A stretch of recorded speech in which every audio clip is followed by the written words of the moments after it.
Well, here it is. This is where history was made. On the 27th of October, the National Hill Climb Championships was here in Hexham. This is where the 2024 National Hill Climb Champion was crowned. And this is where I want to tear up history and put a new hill climb champ on the top. Now, the winning bike was particularly light, but let's have a look at what I'm using to change history. So here it is. Here's my bike. And I'm stood at the top of the climb that was used for the National Hill Climb Champs. And this is a giant TCR SL 2024 rim brake. And yes, without the bottle cages and bike mirror, bike bag, yep, 6.8 kilos. Yeah, a heavyweight in a featherweight match. Now let's head back to HQ service course and have a look over the statistics and how fast do I have to go up this hill. I think it's going to be painful. Can I beat the British National Hill Climb Champ? Well, we've just crowned a new hill climb champ here in the UK in Harry Mac, and I was there to see it, and he was going very fast. Now you might be wondering, why am I questioning a mere mortal that can I beat the power and speed of the National Hill Climb Champ? Well, here in the UK, hill climbing gets quite serious in October because this is when the nationals happen every year towards the end of October, and all of the bikes that people have been building for a year that are very, very light, they all appear out of the woodwork. And well, one of the lightest bikes I saw at the National Hill Climb Champs here in the UK was about 4.5 kilos for a road bike. But it almost didn't look like a road bike because there was so much missing from it. Whereas mine was 6.8. Still UCI legal, if you're wondering about the minimum weight for bicycles in racing or road racing. But I wasn't obviously taking it that seriously. But it got me thinking, because how fast really did he go, the national champ, go up the hill? Well, I did a bit of hill climb training to get ready after finishing road racing here in the UK, and I was quite pleased with some of the numbers that I was doing. But I think we should probably give a little overview of maybe the watts and statistics that he was doing, just to put it into context for the power and speed that I have to beat.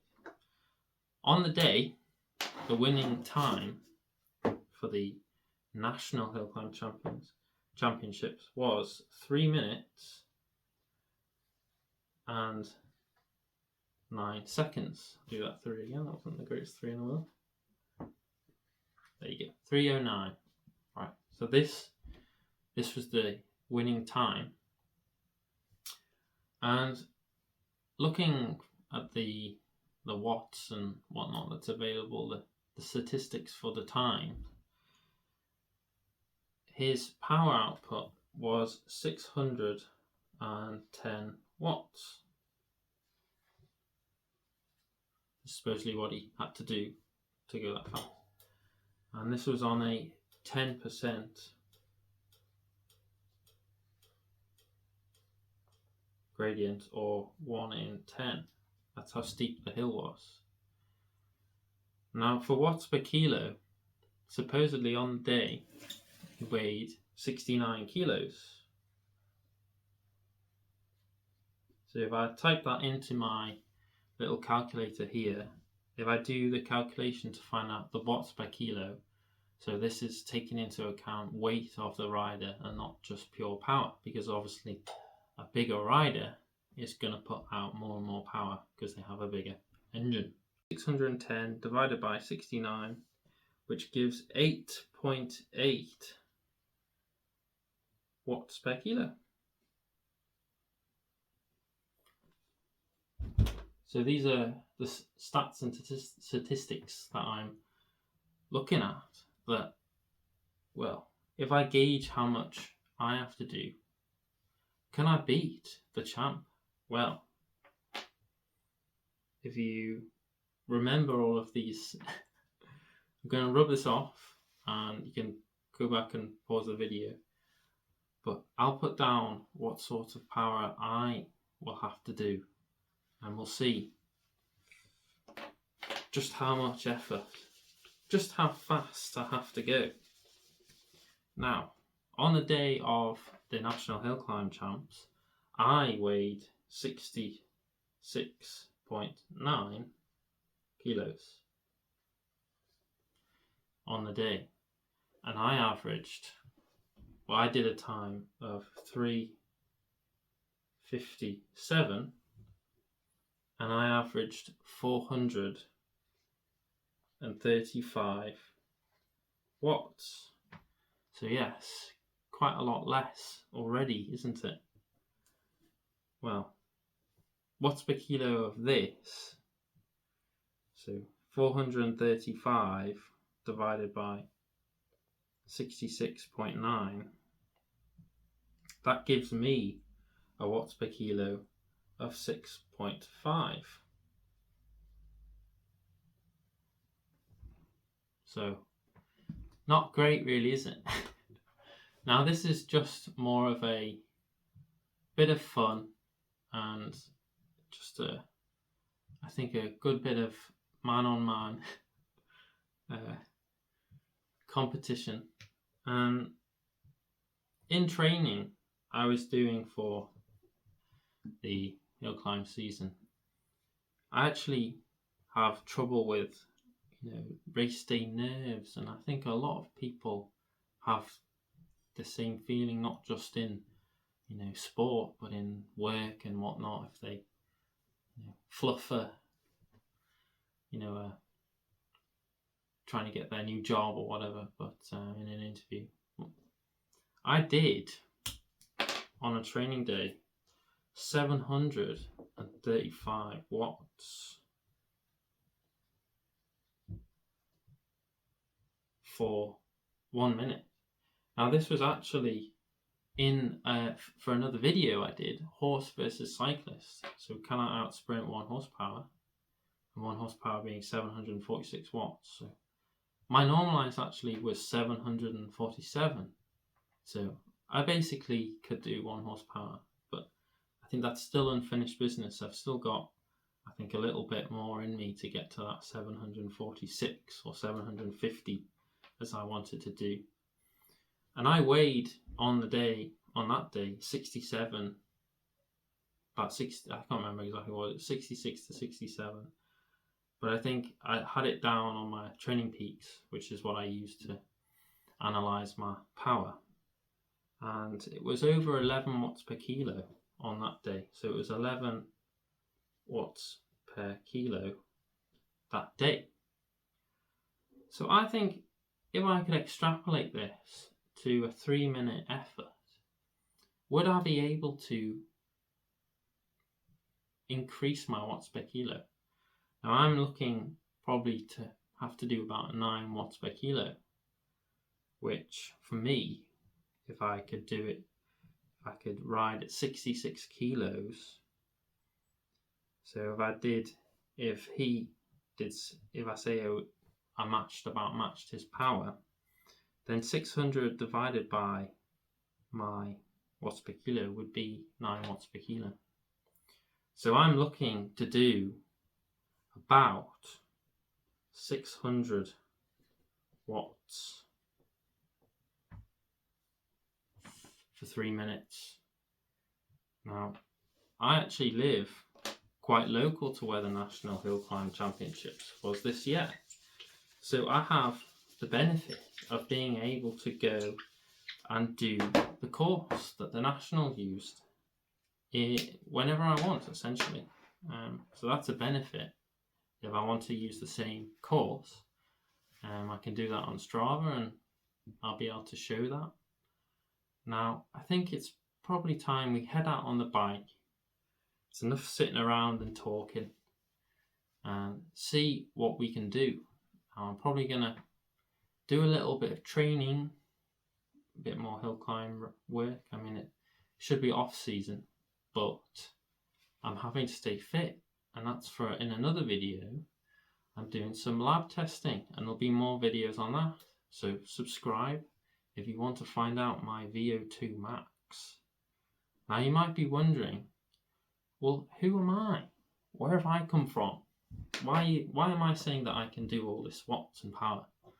Well, I've actually been cycling for a few years now and doing races, but I started quite late at 19 doing my first race, and you know, sometimes it takes a few years to work out, you know, what works for you, training and diet. But in the last few years, I've really been putting it together, and this year especially, although it's not been the greatest years of my career, I've been doing some very good watts on the power meter in training, especially for this hill climb season. And again, race day nerves. Some of us suffer from it worse than others.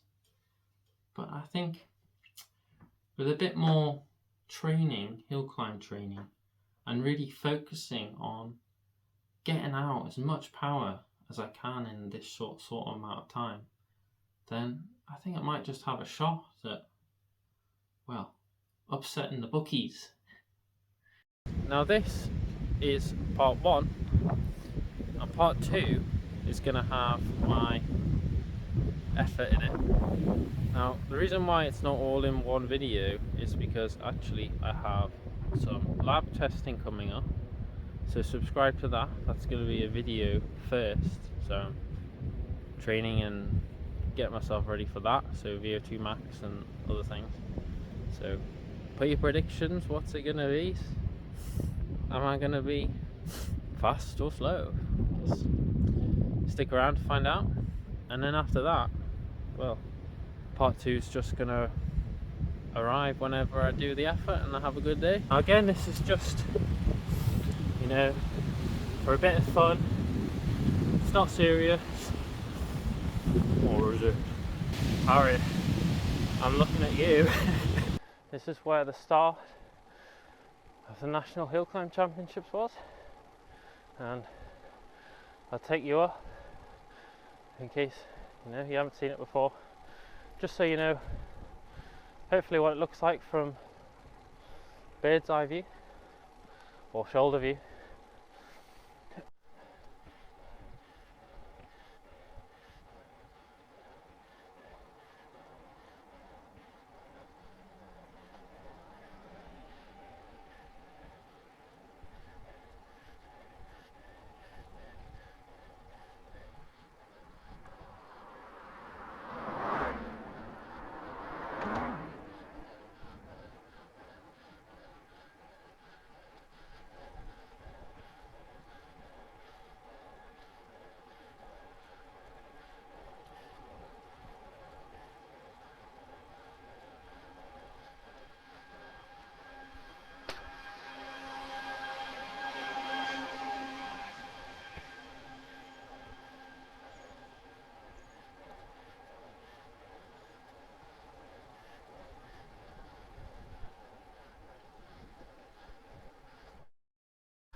This is really where it starts to get steep after probably about halfway, and then it's a bunch of ramps, but yeah. Still some writing on the road from the Nationals. It's nice. Anyway, I'll catch you at the top. Oh.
Here we are, approaching the top, final few meters.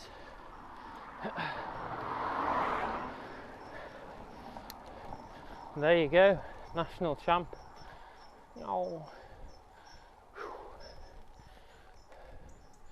And there's the view for winning. Scenic, yes, a scenic hill climb, definitely.